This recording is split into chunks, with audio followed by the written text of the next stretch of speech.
Hello everyone. Let's start exercise 9.3 which is based on GP. GP means geometrical progression. Geometrical progression. जिस तरह से आपका AP में difference same रहता था, यहाँ पर रेशियो सेम रहती है. Geometrical progression. ठीक है, तो ये सीक्वेंस आपको दी हुई है, सीरीज दी हुई है. आपको क्या निकालना है इसमें? 20th टर्म निकालनी है और nth टर्म निकालनी है. पहले इसकी जो जनरल टर्म है वो किस तरह से रहता है? a, नेक्स्ट टर्म होगी AR, नेक्स्ट AR स्क्वायर. ठीक है, सेकेंड टर्म आप फर्स्ट टर्म वैसे ही है जैसे AP की थी A. सेकेंड टर्म इसमें होगी AR. R is the common ratio, जैसे उसमें D कॉमन डिफरेंस था. A3 होगा AR स्क्वायर. अगर आप इन दोनों टर्म्स की रेशियो चेक करो तो क्या आएगा? R. इन दोनों टर्म्स की रेशियो करो तो क्या आएगा? R स्क्वायर से R कटा तो R. तो रेशियो सेम रह रही है यहाँ पर. तो आप ये देख रहे हो जो टर्म निकल रही है यहाँ पर उससे एक लेस है R की पावर. तो इसीलिए जो इसकी nth टर्म होगी, जैसे सेकेंड टर्म है तो R की पावर कितनी है? 1.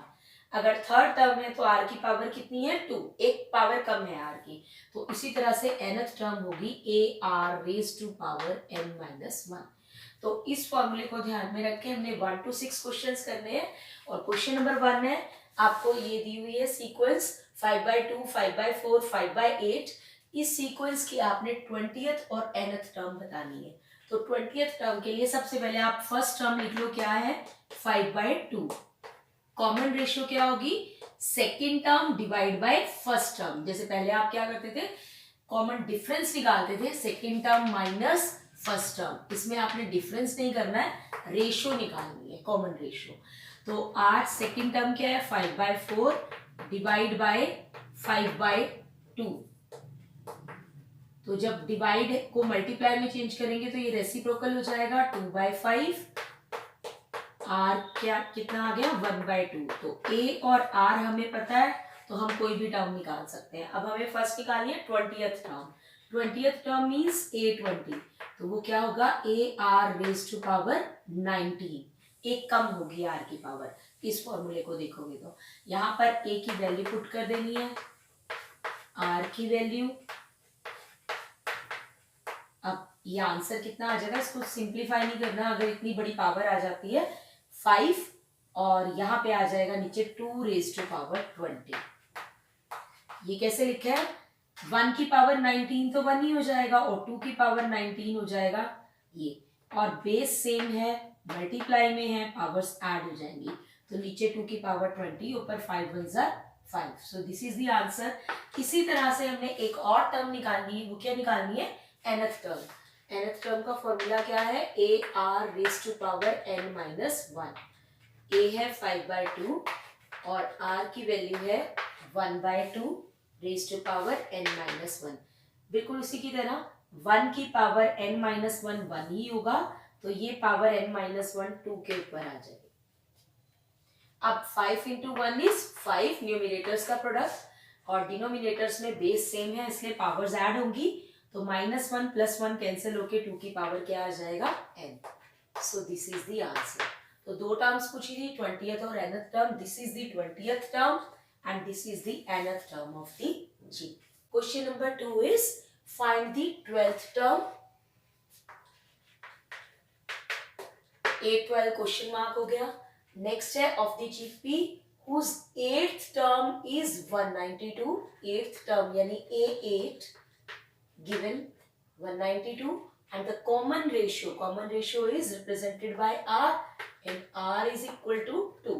अब यहाँ से A12 निकालना है. A12 का सीधा फॉर्मूला है AR रेज टू पावर 11. तो अगर हमें A पता हो, R तो पता ही है, तो हम निकाल सकते हैं. तो इन दोनों से हमें A फाइंड आउट करना है. A8 को हम कैसे लिख सकते हैं? AR raise to power 7. जितनी टर्म है उससे R की पावर एक लेस, 192. यहाँ पर मैं R की वैल्यू रख देती हूँ. R की वैल्यू कितनी है? 2 रेज टू पावर 7. अब एक ही वेरिएबल रह गया A, वो निकल आएगा. 2 की पावर 7 होता है 128, 192. A is equal to 192 upon 128. Cancellation कर देते हैं. इसमें जितना कैंसिल होता है लोएस्ट टर्म तक. 4 के टेबल पे चला जाएगा, 4 3 जार 4 2 जार, और ये आएगा 4 4 जार 4 8 जार, अभी भी जा रहा है 16 के टेबल पे, 3/2। तो ए की वैल्यू आ गई 3/2, ए की वैल्यू हमारे पास 3/2 आ गई। आर हमें पता है, तो हम 12th टर्म निकाल सकते हैं। 12th टर्म क्या हो जाएगी, a are raise to power 11, a is 3/2 and r is 2। तो 2 की पावर 1 है और ये 11 है, एक कैंसिल हो जाएगा, तो 2 की पावर कितनी रह गई 10, और 2 की पावर 10 होती है 1024, मल्टीप्लाई करके 3072 is the answer. Now question number 3 is 5th, 8th and 11th term। कौन कौन सी टर्म दी हुई है, 5th, 8th, 11th term.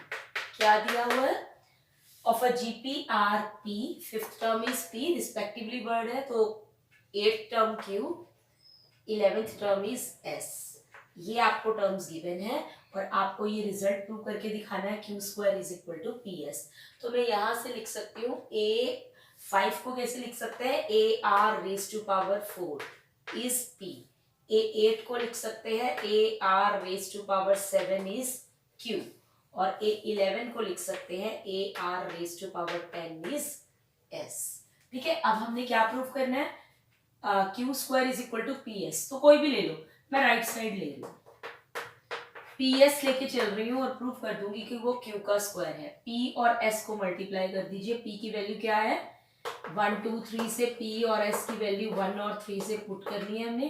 P की वैल्यू है A R raise to power 4, S की वैल्यू क्या है A R raise to power 10। Right side लिया हमने, PS लिया है और Q स्क्वायर पुट कर रहे हैं, A इंटू ए हो गया ए स्क्वायर, और R की पावर 4 और 10, मल्टीप्लीकेशन में बेस सेम हो, पावर्स ऐड, 4 + 10 कितना हो गया 14। अब इसको कैसे लिख सकते हैं, इसको AR7 का स्क्वायर लिख सकते हैं। ठीक है, ब्रैकेट खोलेंगे तो वही आएगा, A square R raise to power 14, A are raise to power 7 की क्या वैल्यू है Q, तो इसको लिख सकते हैं Q स्क्वायर। तो we have taken right hand side and we have proved that it is equal to left hand side. Right side लेके चले थे, लेफ्ट साइड आ गई, हेंस प्रूव। सिर्फ आपको P और S की वैल्यू लिखनी है, मल्टीप्लाई करना है, और ये Q का स्क्वायर आ रहा है मिडिल वाली टर्म का। Let's move on to question number 4। The fourth term of the GP A4 is square of किसका स्क्वायर है, सेकेंड टर्म। ठीक है, fourth term of GP is equal to square of second term.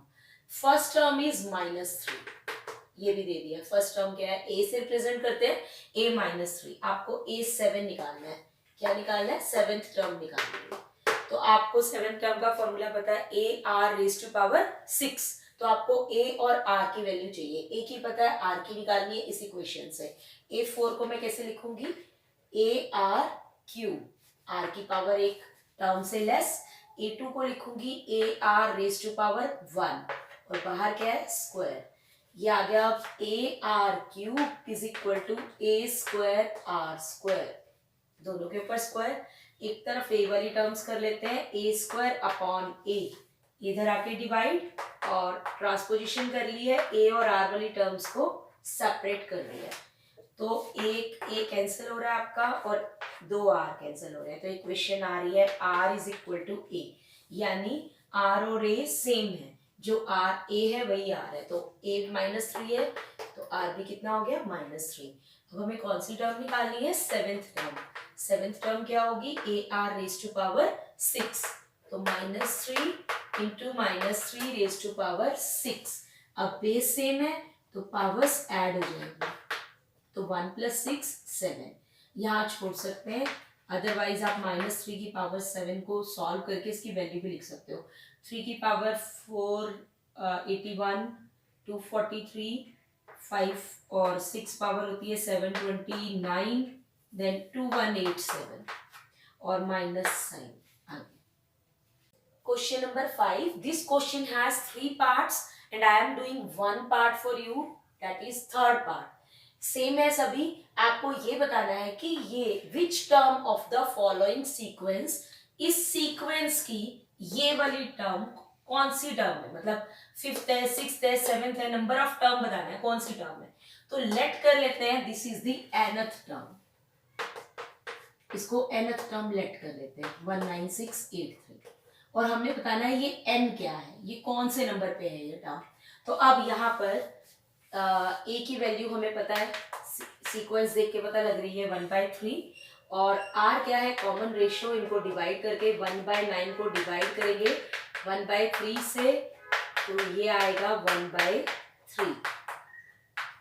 r और a दोनों same आ रहे हैं 1/3, यहां पर रखते हैं। ए एन को अगर हम फॉर्मूला खोले तो वो क्या बनता है, A R raise to power n minus 1।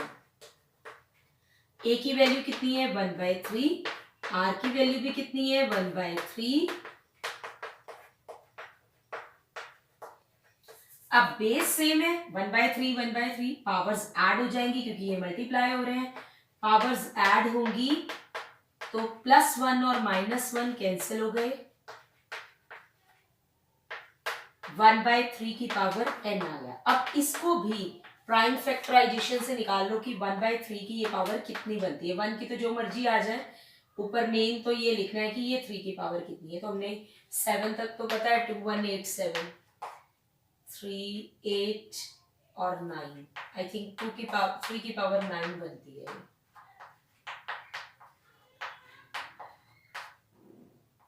Yes, 3 की पावर 9। तो बेसिस सेम है तो पावर्स भी इक्वल आ जाएंगी, सो n is 9। So this is the 9th term of the g। Question number 6, for what value of x, ये x निकालना है आपको, और ये तीनों नंबर्स आपको जीपी में गिवन है। These numbers, 3 numbers are in GP. अगर ये जीपी में है तो रेशियो सेम होगी, यानी x की रेशियो -2/7 और -7/2/x, a2/a1 is equal to a3/a2। अगर ये जीपी में है तो ये रेशियो सेम होगी, क्रॉस मल्टीप्लाई कर देते हैं, x² is equal to -7/2 into -2/7, 2 से 2 कैंसिल है, 7 से 7, x² की वैल्यू आ गई माइनस इंटू माइनस +1, तो x² आ जाएगा 1 का रूट +-1 का रूट, और x की वैल्यू आ जाएगी +-1। ठीक है, स्क्वायर उधर जाके स्क्वायर रूट बना, और जब स्क्वायर रूट, ये 1 किसका स्क्वायर होता है, -1 का भी स्क्वायर और +1 का भी, इसलिए दोनों वैल्यूज कंसीडर करेंगे, +1 और -1। So value of x is +1 और -1। ना क्वेश्चन नंबर 7, यहां से आपके थोड़े डिफरेंट क्वेश्चंस हो जाएंगे शुरू, क्योंकि अब आपको टर्म्स नहीं निकालनी है, सम निकालना है। और सम निकालने का फॉर्मूला मैं यहाँ लिख रही हूँ। सम निकालने का फॉर्मूला होता है Sn is equal to sum of first n terms is equal to a1 minus r raise to power n by 1 minus r। But ये फॉर्मूला तब लगाना है आपको जब आपकी जो कॉमन रेशियो है r, जो सीक्वेंस की कॉमन रेशियो है वो 1 से छोटी आ रही है, तब आपने ये लगाना है।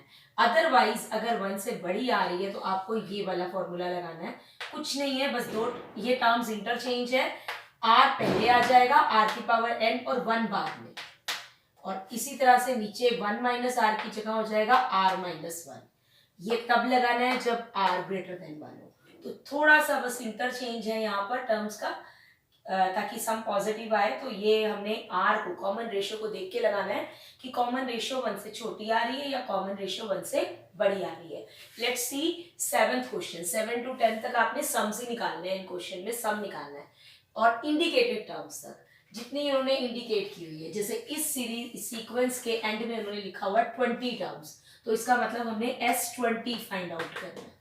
ठीक है, अब S20 का फॉर्मूला क्या होगा, मतलब क्या क्या गिवन है। हमें Sn निकालने के लिए 3 चीजें चाहिए, एक तो a, एक n, कितनी टर्म्स का सम निकाल रहे हैं, और एक r। ठीक है, तो यहाँ से सीक्वेंस से a फर्स्ट टर्म हम देख रहे हैं 0.15, और कॉमन रेशियो इन दोनों को डिवाइड करके निकाल लेते हैं, 0.015 बाय 0.15, इसका 100 और इसका 1000। ठीक है, अब ये क्या बनेगा, 3 प्लेसेस है इसकी, तो तो यहाँ से 15 से 15 कैंसिल है और 100 से 2 जीरोस, तो ये आ रहा है 1/10। ऑफ कोर्स 1/10 जो है वो लेस देन 1 है। 1/10 1 से छोटा है, 1 का 10th पार्ट ले रहे हैं। अब कौन सा फॉर्मूला लगेगा लेस देन 1 में? ये वाला लगेगा। और n क्या है, कितनी टर्म्स का सम निकाल रहे हैं? 20। तो अब फॉर्मूला लगाते हैं S20 is equal to a is 0.15, bracket में है 1 minus r raise to power n। r क्या आया था यहाँ से? 1/10, तो यहाँ पे लिखना है हमने 1/10 रेज टू पावर 20, n है ऊपर, और नीचे क्या आएगा? 1 माइनस r, 1 माइनस 1/10। इसे बहुत ज्यादा सॉल्व नहीं करना है, सिंपल करना है, बस इसको तो ऐसे ही रहने दो। 1 की पावर 20 तो 1 ही आने वाला है, 10 की पावर 20 लिख दो, no need to take LCM, ऐसे भी छोड़ सकते हो। और नीचे क्या है? 1 माइनस 1/10, एलसीएम लोगे तो 10 माइनस 1 9/10 आएगा। यहाँ पर क्या आएगा? 9/10। और 9/10 को हम कैसे लिख सकते हैं? 10 ऊपर 9 नीचे, ठीक है। और इसका डेसिमल हटा के मैं नीचे लिख सकती हूँ 100, तो 10 10s are 100 और 3 3s are 9, 3 5s are 15, 5 2s are 10, तो आंसर आ जाएगा 1/6 into 1 minus 1/10 raised to power 20। We can leave it here, यहाँ तक छोड़ सकते हो, कोई जरूरत नहीं है। 10 की पावर 20 बहुत बड़ा हो जाएगा, ना यहाँ एलसीएम लेने की जरूरत है। सिर्फ आपका ये वाला जो पोर्शन है, ये वाला, इसको आप सॉल्व कर दो। नीचे आप एलसीएम ले लो, वहां कोई पावर नहीं है, 9/10 बना, और इनकी कैंसिलेशन कर लो। बस इस टर्म को लिख देना है, ये वाली टर्म एज इट इज छोड़ दो। Now question number 8, again you are given a sequence दी हुई है, और यहाँ पर इंडिकेटेड टर्म नंबर्स का सम निकालना है, इंडिकेटेड n टर्म्स ही है, तो यहाँ पर आपने Sn निकालना है। इसका क्या मतलब है? n की जगह n ही रहेगा, क्योंकि यहाँ नंबर ऑफ टर्म्स नहीं बताया, स्पेसिफाई नहीं किया है कि 10 टर्म्स 11 टर्म्स, तो n टर्म्स का सम निकालना है। और a और r आप फाइंड आउट करो, इसका मतलब आंसर जो आएगा वो n वाले एक्सप्रेशन n में ही आएगा। a की वैल्यू क्या है? फर्स्ट टर्म √7, r क्या है? Second term by first term. अगर पावर सेम है, दोनों की हाफ पावर है, तो मैं इसको इकट्ठा लिख सकती हूँ ऐसे, दोनों को रूट में एक साथ, तो कैंसिल करके r आ गया √3। a की वैल्यू पता लग गई √7, r की वैल्यू पता लग गई √3। अब Sn का फॉर्मूला लगाएंगे। Sn का √3 की वैल्यू जो है वो होती है 1.73 अप्रोक्सीमेटली, जो कि ग्रेटर देन 1 होती है। ग्रेटर देन 1 में आपका ये फॉर्मूला लगेगा, ये जरूर चेक कर लेना है r लेस देन 1 है क्या ग्रेटर देन 1 है, उसी के अकॉर्डिंग आपने दोनों फॉर्मूले से चूज करना है।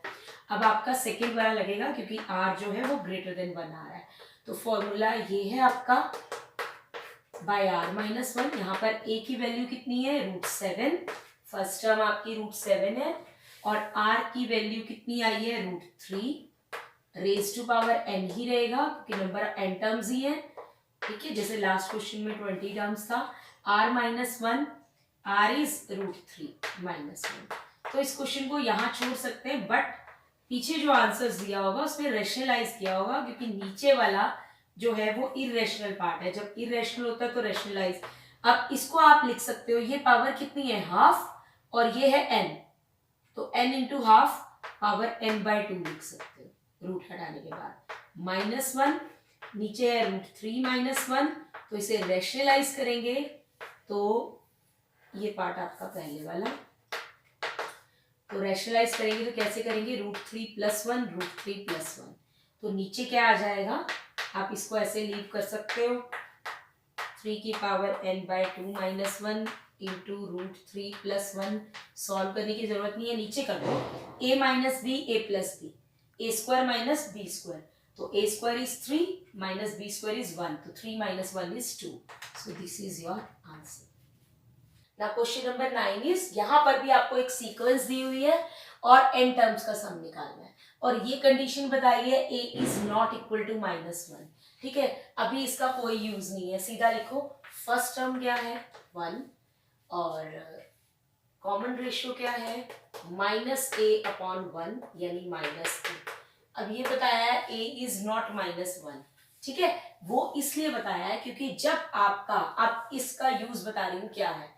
आपके पास दो फॉर्मूले हैं, एक तो है r लेस देन 1, एक r ग्रेटर देन 1। यहां पर ऐसा कोई केस नहीं है जब r 1 हो, क्योंकि अगर कॉमन रेशियो 1 होगी तो क्या होगा, सीरीज आपकी सेम ही रहने वाली है, 2 2 2 2, क्योंकि कॉमन रेशियो डिवाइड करके 1 आ रहा है, तो 1 वाला कोई केस नहीं है, ठीक है।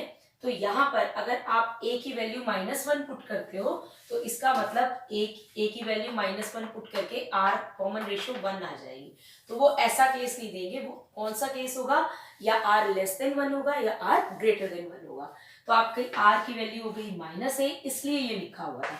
आई होप क्लियर होगा।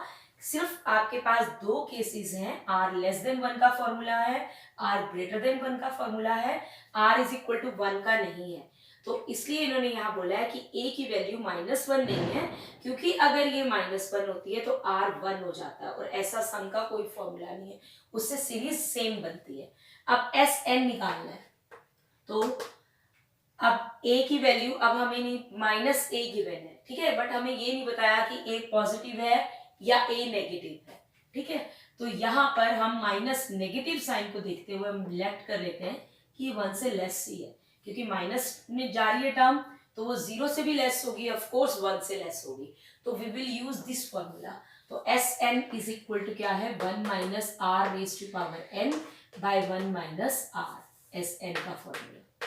अब यहां से a की वैल्यू कितनी आ जाएगी, a की वैल्यू है, फर्स्ट टर्म है इसकी 1 माइनस r की वैल्यू क्या है, -a raise to power n, ऐसे छोड़ सकते हैं, और नीचे 1 माइनस a, r इज -a, तो ये आ जाएगा 1 minus a raise to power n by 1 minus is plus, so this is the sum of n terms, we can leave it as such, ऐसे ही छोड़ दो इसको, -a raised to power n, अलग करने की जरूरत नहीं। now question number 10 is sequence given है, फिर से सम निकालना है n टर्म्स तक का, और आपको ये वैल्यू गिवन है, इसमें r1 बन रहा होगा, वो उस केस के लिए, अभी इसका कोई यूज नहीं।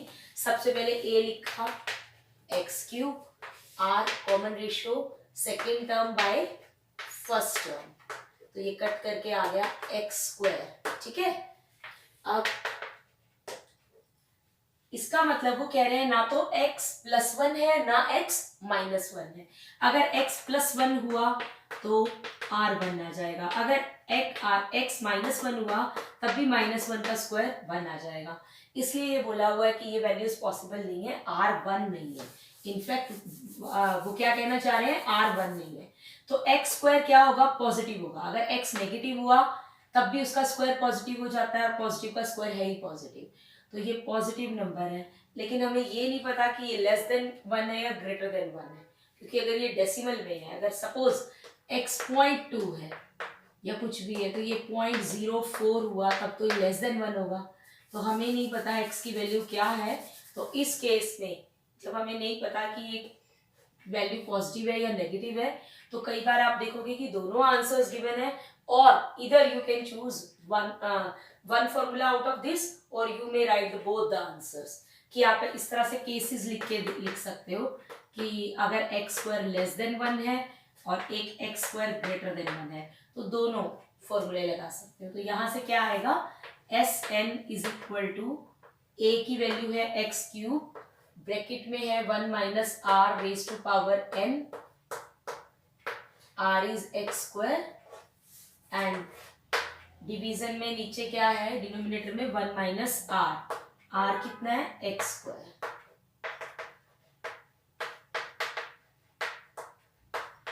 तो ये आंसर आ गया। In case x² greater than 1 है, तो बस इस एक्सप्रेशन को ऐसे लिख दीजिए, x³ x की power 2n minus 1 by x² minus 1, इस तरह से। ये टर्म आगे ये पीछे, बस यही तो फर्क है दोनों में, तो आप दोनों केस लिख सकते हैं आंसर्स में। Thanks for watching.